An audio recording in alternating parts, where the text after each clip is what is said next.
Thank you, Dr. Samant, for that very generous introduction. First of all, I'd like to thank Professor Prof. We met at the International Conference in Pondicherry University organized by Dr. Samant a few months ago, and I was amazed at the presentation that Prabha did about culture studies. And I was actually really amused to know that, surprised pleasantly to know that he had done his PhD before I had heard of culture studies. He had done his PhD in culture studies. And his humor, his sense of intimacy finally got me here for the first time. This is my first trip to Tirunelveli, and I thank Professor Prabha and Professor University and Dr. Marx for this opportunity. Now, in the time allotted to me, I'd like to talk about nation and nationalism. How do we talk about something that we know very, very well? You know, the philosopher Hegel has said something very interesting about familiar. He said that the familiar, just because it is familiar, cannot be known. The familiar usually is not cognitively understood because it is familiar. We think that we know, and because we think that we know, we don't try to know further. There are so many ideas like that. Nationalism is one such. Hegel went on to say that any idea, when you analyze it, your job is to destroy that idea, the form of that idea. You know, the form in which this idea has become familiar to us.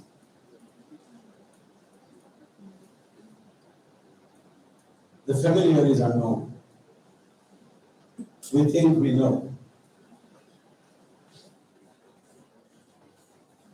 This applies to the most common, most universal of experiences, love and marriage. You begin with a passionate attachment, love, and then when you have the person for your life, you fail or you stop because the principle of attachment moves or shifts. The modality of attachment shifts from love or passion to care and maintenance. Remember how we started with nationalism. We were passionately attached to nationalism. That's how we became free. Our colonial modernity. Nationalism is actually the very act by which we became one. Nationalism is therefore not a result of modernity, it is a constitutive element of modernity. It constitutes modernity. The question is, we have enough of it now. Like the lover you marry, you don't know how to care for it. Or do we care for it? Or do we care for it too much?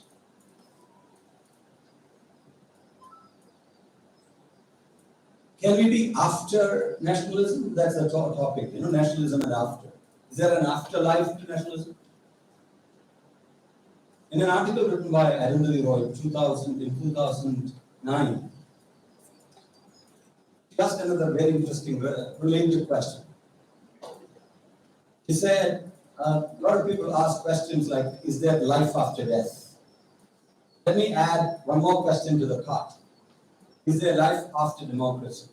This was a question she asked in 2009, and last week in her address at an international conference in Sweden, she made a speech about, again, India and India's version of nationalism, where she actually said, she quoted herself, is that I'm going to quote a line for myself, not to prove that I've been proven right, I told you so. No, because I think it's even more valid today.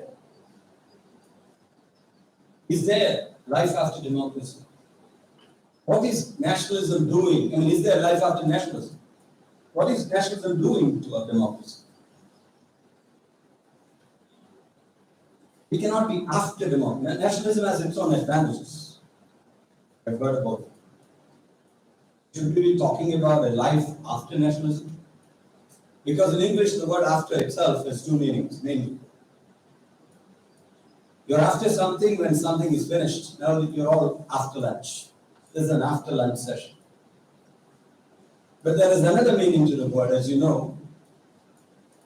Just before an hour, you were all after lunch. Everybody wanted lunch. So when you look at the word after, I think the word would capture or open out in these two avenues, two ways. What I tried to do today is to actually look at some of the theories within the time allotted to me. I know the title is ImagiNations or Imagining Nations and DissemiNations, and nations being disseminated. There are two links. I don't know how far I can go, but what I try to do is to take you through a few works of literature, especially theory as well. I think theory is literature. Theory is not divorced from literature.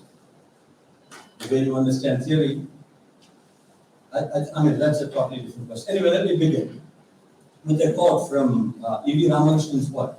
I've looked at some of the Indian writings, but I don't think I'll have the time to quote them all. But let's begin. Let's talk about nationalism.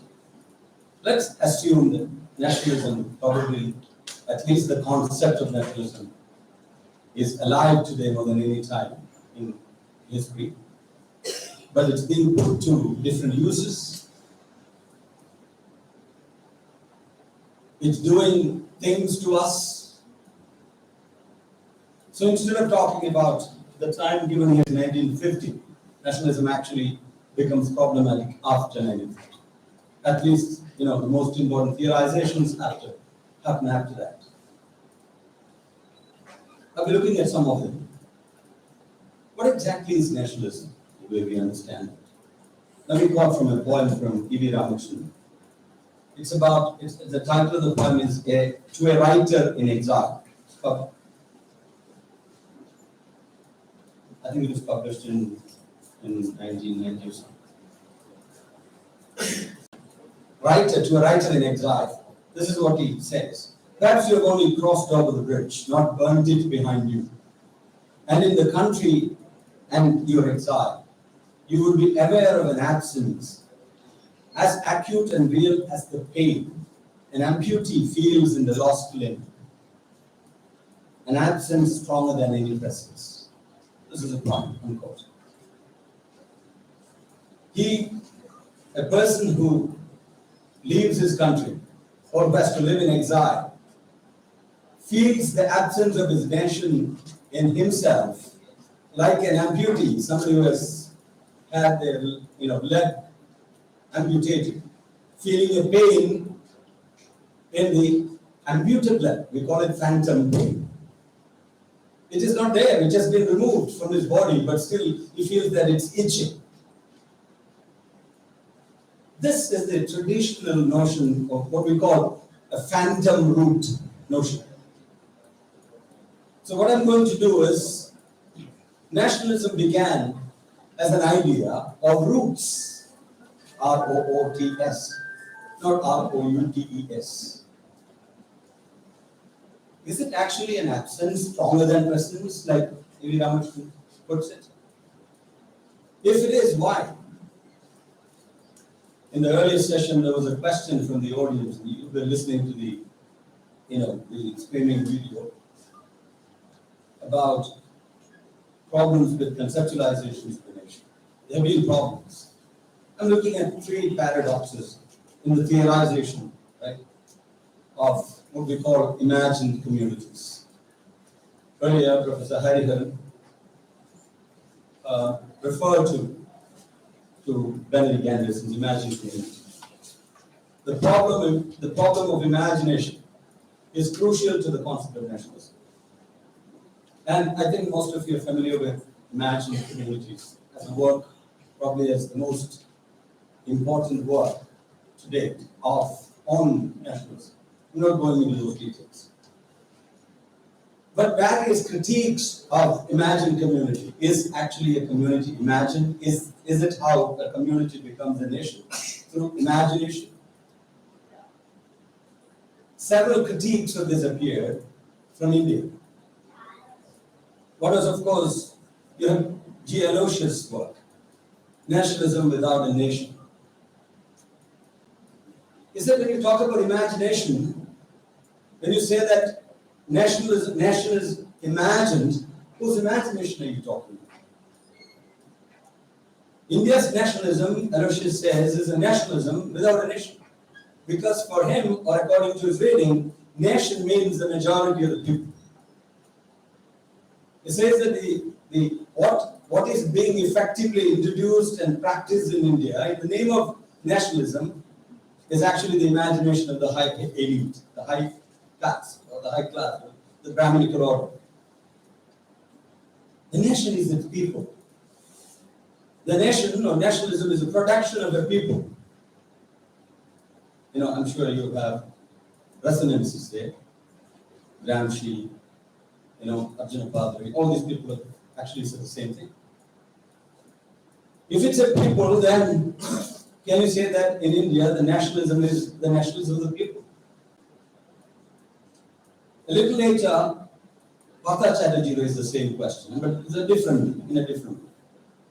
So when you talk about an imagined community, when you say that India is an imagined community, when you say that nation is an imagined community, whose imagination again are you talking about?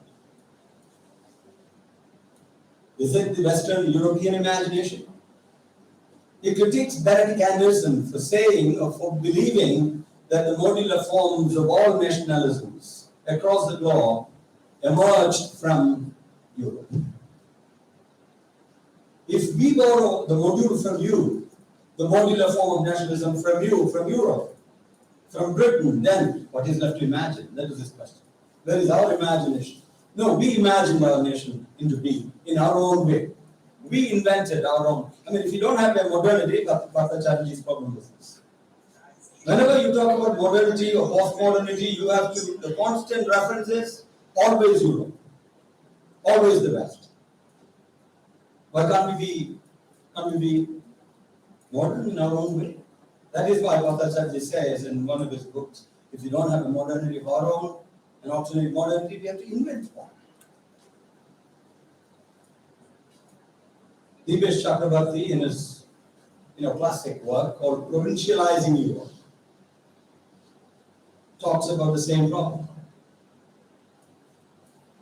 You complain that an IT specialist in India would first do some puja before he starts. He quotes this example. An Indian would do either he would do a puja or he would pray to some gods, and then he would probably go and do his scientific work. This was cited as an example of contradiction, but Dipesh Chakrabarty beautifully argues later Vivek actually also argues the same point. No, that's a clear proof of postmodernity actually. Isn't this what you mean by postmodernity? The ability to hold contradictory views at the same time in your mind and operate? Isn't that a wonderful example of postmodernity? What do you say? So anyway, then we have other variety, other critiques of imagination. Tanja Ilaiah, for instance, Buffalo nationalism. His problem again was balance. Bahujan. But see, how do you consider cow as a kind of a national animal? How do you? Why don't you talk about the buffalo, which is actually the animal of the poor or the Dalits of the how do you privilege one over the other? So his book, Buffalo Nationalism, is subtitled A Critique of Spiritual Fascism, prohibits a spiritual fascism. This is the kind of religion we should follow. This is the kind of God that you're imposing on me. Gopal is another great writer, who has talked about the same aspect, actually, the same fundamental aspect. Let me just look at three important paradoxes of nations. Very simple paradoxes. And I look at contemporary India to help us understand this. And we'll wind up. Paradox number one about nationalism is that nationalism appears to us as objectively modern but subjectively ancient. This is one paradox.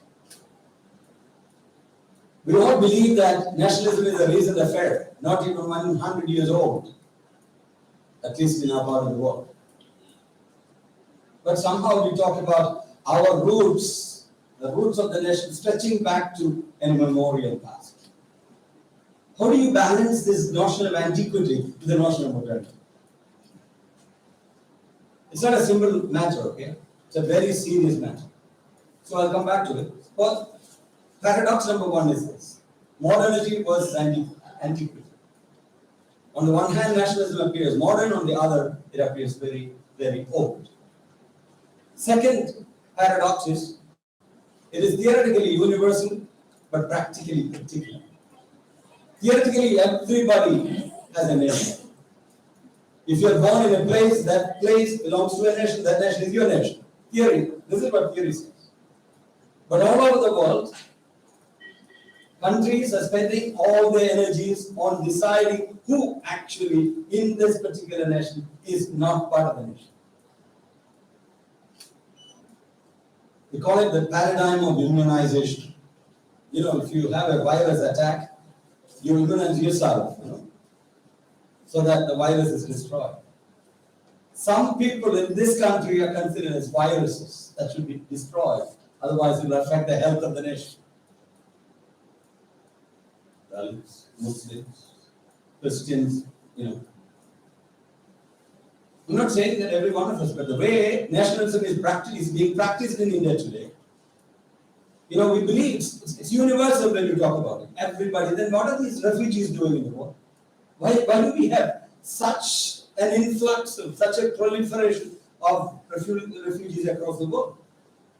Because some people tell them that they're not part of their country, that they're not the place, that produce papers from 5 generations back to prove that you were born here. Then the third, so this is the second paradox. How do we deal with this? At least in the context of India. The third paradox is nationalism as an idea is politically powerful, philosophically weak. Many writers have talked about the philosophical poverty of the concept of nationalism. I think the most important figure in that group would be Tagore. It's always been said. He hated the very concept of nation. But I don't think we can do without nationalism. So, no, that's not my argument. Let's look at it in some detail. In imagined communities, there is a particular quote that I'd like to read. Quote, if nation states are widely considered to be new and historical,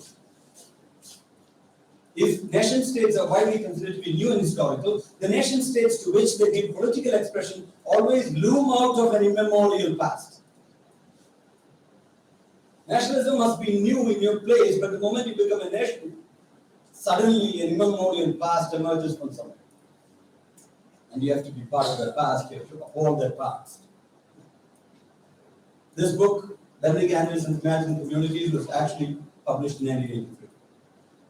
I like the coincidence that Professor Hariharan was mentioning in his talk about Pickwick Papers. There was an amazing coincidence that Eric Hobsbawm's book, The Invention of Tradition, was published in the same year. Traditions are invented, he argues. Traditions which appear or claim to be old are of recent in origin and sometimes even invented. There was a time in India when life was beautiful without Muslims. Wonderful, perfect. Don't ask me when, because it's about 5,000 to 10,000 years ago. And we are going to work hard get to that place? We even had plastic surgery in those days. How do we get those days back? Where is this particular concern, this passion for? Is this how we care for nationalism? So this is a fundamental paradox of our. I'll quote from a poem from Tirunelveli. I quote, she's invoking the nation. O young through all the immemorial years, rise, mother, rise, regenerate from that gloom. And like a bride, high mated with the spheres, beget new glories from thine ageless womb. Nation becomes an ageless soul. Unbelievable wisdom. This is the only way anybody who has, those patriotic songs, anybody who has written about nationalism, have written about nationalism in Islam. They're glorified. I'm not talking about Tagore. This is what is actually happening here.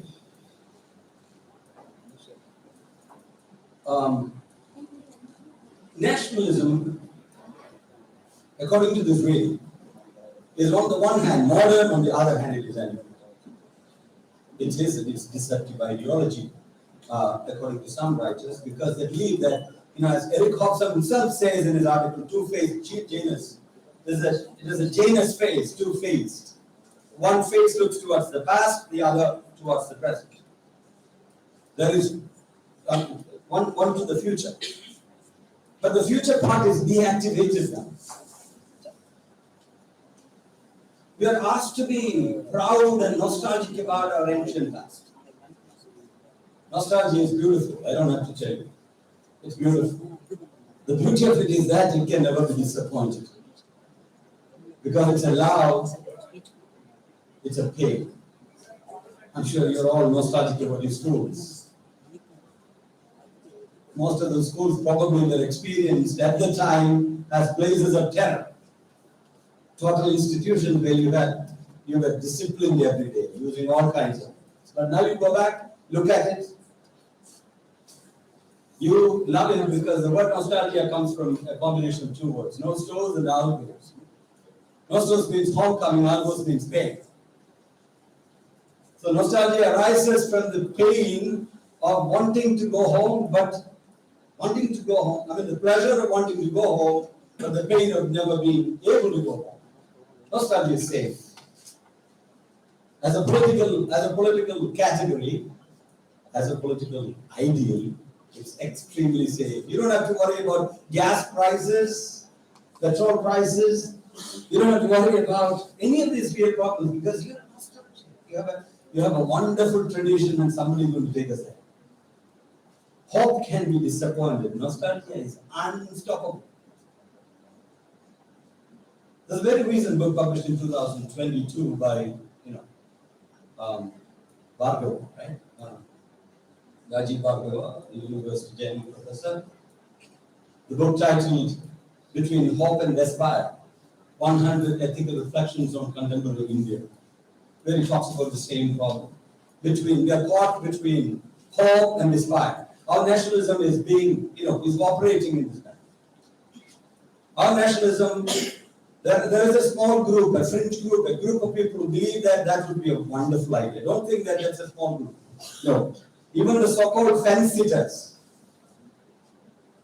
even people who are secular, like Foucault said, we all have some kind of micro-fascism in our heads.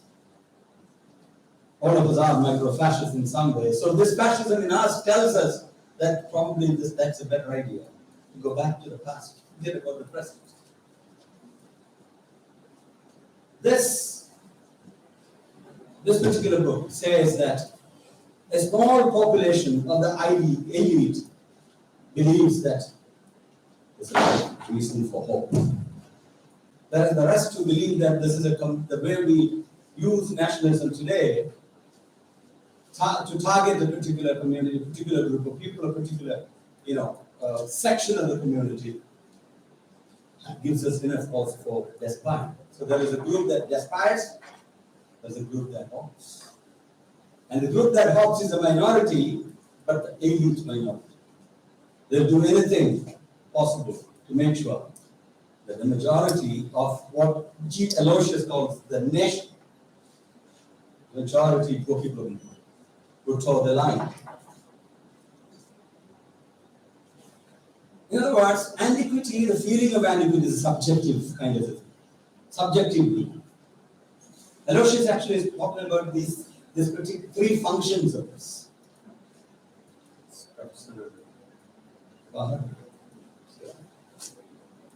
Somebody has to raise the hand. It's 5 minutes. Not now. Yeah, my Tessie said, we teachers don't really, and we're not really good at stopping when we have to stop. But this idea is very powerful. This idea of the ancient origin. Aloysius argues beautifully that there are three functions for this concept. One is it legitimizes the notion of the nation, a particular kind of nation. It indicates the ideological direction and model. We have to go with that model. So that model is being imposed. Then it makes it possible for us to bring about certain desired exclusions and inclusions. We can decide who is nationalist, who is not nationalist. Why is it called? Look at the second paradox, right? Of theoretically universal, practically particular. There are two words. I think Professor in the afternoon, earlier session, the last session he had a copy of Baba's book with him, Nation and Nationalism. There are actually two kinds of nationalism. One is a narrative, which we are taught right from school, all Indians are my brothers and sisters. That is the pedagogical version, that is the pedagogy we are all taught. That's called a narrative. Then there is a narration of who you are, based on your experience in real life. That's happening performatively in your real life. Every day. You can believe in the narrative, you can actually write about the narrative and get high marks in the exams. Otherwise you will fail the exams. You can do extremely well in the interview by actually producing that narrative as beautiful as you can. But in your actual life, if you are a Dalit, or if you are part of the underprivileged sections of the society, your narration is totally. Your narration is your performative enactment of the idea of nation. That happens every day. All of us, to all of us. You can talk all you want about nationalism on podiums like this. Actually, on podiums like this, we never touch the real problems. We talk about theories that do not happen. Some people are actually totally averse to the theory is very bad. What is this theory? So all we have actually to understand the politics of nationalism in the proper sense. Because the earliest theories have told us that nationalism means the establishment of a homogeneous, empty time through print capitalism. You read the same kind of newspaper, you listen to the same kind of TV, and you think that your time is the same as everybody's time. That's what Benedict Anderson says when he talks about the influence of print capitalism, actually. If everybody consumes the same kind of TV, same kind of newspaper, same kind of journals, everybody, it's an age of positivity. And an age of positivity, we never see reality for its own, for what it's worth. But we are not actually a homogeneous society. No society is a homogeneous. India is a society of heterogeneous multiplicity. Look at this crowd from different parts of India, belonging to different cultural traditions, religious traditions, living together, never thinking about whether they are nationalist or not, never experiencing what others say you should immunologically react against. We are living, the space of modern life is generally heterogeneous, we know that. And if that is what we are trying to homogenize in the name of nationalism, then nationalism is dangerous. I'm skipping some of these points from Thiruvarur and others. Why is it politically powerful? Philosophically weak. I don't have to give you, from India, I don't have to give you reasons for proving this. Nothing is more politically powerful than nationalism. It is the game in town. Be careful when everything is okay. You watch a movie in theater, national anthem plays, you stand up.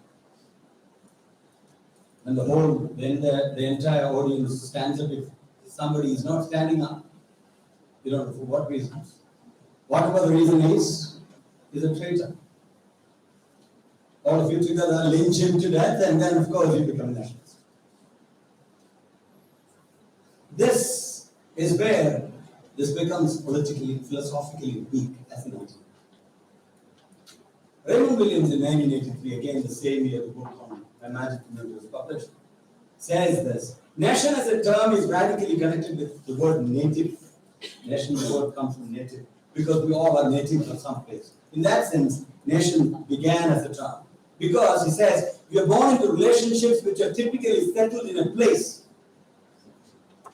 This, he says, is a form of primary and placeable bonding. And this is quite fundamental to human life. And naturally important. But then he says, I quote again, yet the jump from that to anything like the modern nation state is entirely artificial. There are so many things. I'll quote one more author, Daniel Robertson, going forward, why nationalism? He says, nationalism is one of those words that evokes a knee-jerk, invariably negative response in polite company. It has become an invariably negative response in polite company, associated with military aggression, genocide, and ethnic cleansing. This idea of nationalism is now tainted by the worst horrors of the 20th century. Think about Nazi Germany. Nationalism, one kind or other. Nazi Germany believed in a virus, and they decided to immunize themselves against that virus, leading to the Holocaust. I don't have to tell you about it. Then there was another virus, the non-communist, the anti-communist, the anti-Marxist, was considered to be a virus in Russia, in Cambodia and other places that led to genocides. Now in India, one of the greatest democracies in the world, there are constant calls for genocide of a certain group of people. We are tainted by this. That's why it's philosophically so weak.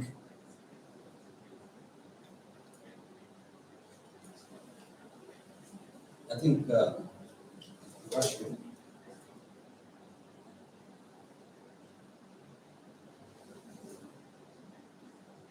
nationalism as a concept is still suffering. We are trying to take care of it. We are trying to maintain it.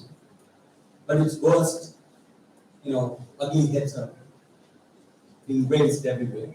You see this all over, not just in India, in many parts of the world. But then, the other dimension of life that is emerging right in our eyes could be explained with the word disseminations.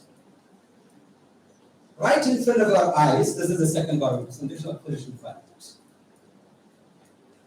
There is a post-national constellation of people, a group of people who actually were not refugees, were not leaving their country because they have to.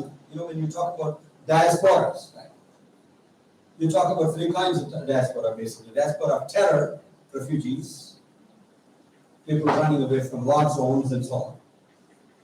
Then diasporas of despair, people who leave their country because they're desperate, they can't live.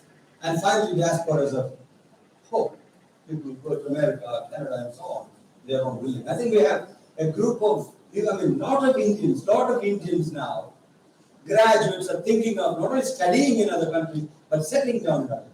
They're looking for visas and so on. It's not just in India, all over the world, we have what is called diasporic tendencies across. Right? I've got the one. Okay. So, I'll just read this quote and explain this in French. This is again a quote from Arjuna Padare, who talks about modernity at large.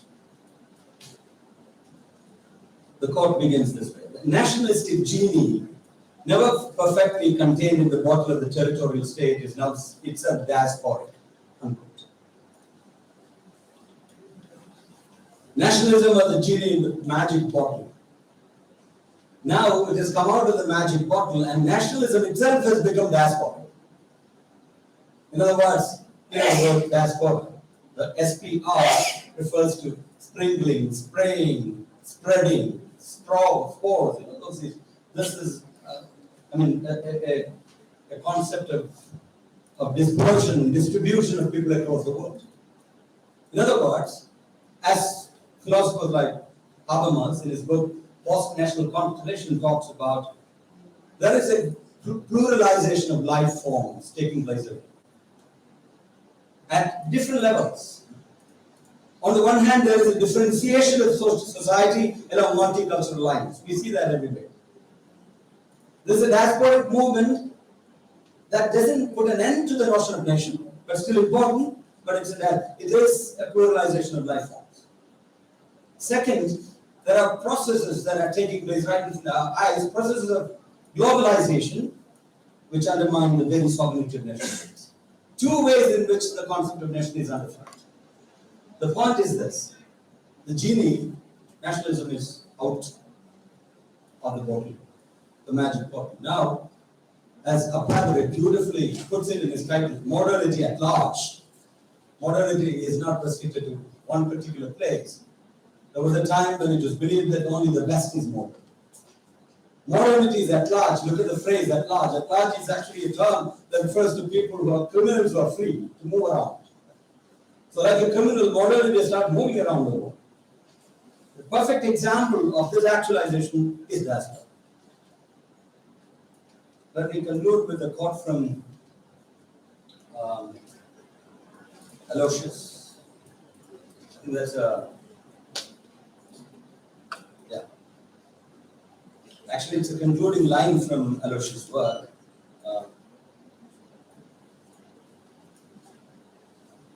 Aloysius says, unless and until the formal becomes the substantial, the threat of the potential reversal of the break, modernity will hang like the sword of Damocles over the head of the nation state. He's talking about India. He says that there is a contradiction in India between form and substance. In other words, in form, we have everything right. We have a constitution, one of the best in the world, the greatest of the books in the world. That's what most thinkers, like Raju says, it's a chapter on constitution. In form, we have everything. We have a powerful judiciary, we have a powerful, everything is there, right there. We have people's representation methods and so on. But in terms of substance, we are pretty little. Actually, our modernity was a movement from a particular substantial kind of a notion to a substantial. That is actually what happened during the colonial movement. But see, unless and until the formal becomes the substantial, now nationalism or love of nation, love of people, brotherhood, national brotherhood, all this become, they are in the constitution. They are part of the formal life of us. But in substance, it's all value. Unless and until the formal becomes the substantial, the threat of the potential reversal of the break. A break took place in colonial modernity. We drove the foreigners away. We came together under the banner of a nationalistic passion, and then we drove them away. And that was a break with the past. But that break can be reversed, and if you don't really substantialize the formal break. Thank you very much.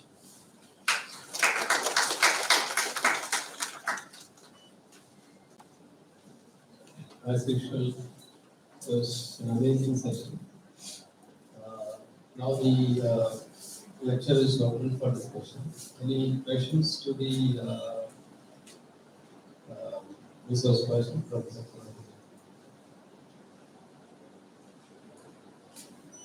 Comments, if any, yes, please.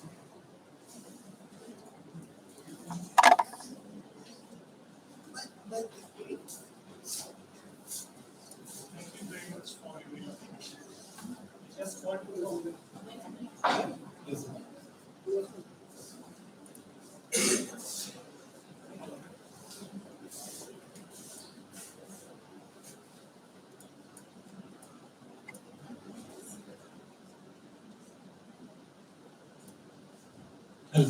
I just want to know, when we are living in the age of post-democracy, after democracy, where does the quote-unquote submerged masses, G. Aloysius has spoken of this last when he, Well, I didn't get the second part of the question. what does, in this age of post-democracy, that is after democracy, where do the submerged masses stand? Yes. Submerged Oh, masses. okay. First of all, I would say that we are still not a post-democracy. Officially. Very good question, by the way. That is relational. No. I mean, yeah. Because that seems to be an assumption of the question. So that's why I'm saying I understand the point. Because that is my point too, right? Because the kind of life, the kind of political atmosphere that we are living in is definitely in every way post-democratic. And again, post-democracy I don't really think is a very bad idea. If you can, I believe that the detractors of democracy should also be factored in our understanding of nationalism. That's a different question. But your question is, that is a big question actually. You mentioned G. Aloysius. What do you say? Yes. G. Aloysius, Yeah. Take that example, for instance. For him, the nation is actually not a group of people, the elite, group of people who make decisions and impose them on the entire majority. For him, the masses are the underprivileged, right? They are the people. They are the lifeblood of a particular country. And if you don't care for the lifeblood, and if this particular fire for the nation doesn't run in the bloodstream of the underprivileged, it's not nationalism, right? It is definitely not national. This is the problem. Nationalism is amazing in so many ways, as a structure, as an organizer, because it makes us move, it makes us organize. It is so many, some of the best countries in the world are nationalistic, very nationalistic. They take care of their nation very well. But the problem in our country is that the archaic, residual dimensions are actually used as the basic political tool. You do whatever you want. A small, fight at the border between India and Pakistan settles the vote in your favor. And everybody knows that. Nobody cares about, the sufferings of the Dalits. Nobody cares about the problems that who are horrified about the possibilities of NRC. Nobody is bothered about the millions of people who are actually out of the national register. No, nobody is worried about that, right? Because decision comes from the top. It's not just you. It's not just the underprivileged. We, the so-called, privileged people, also are doing this lip service. We don't talk about the big things at all. Thank you.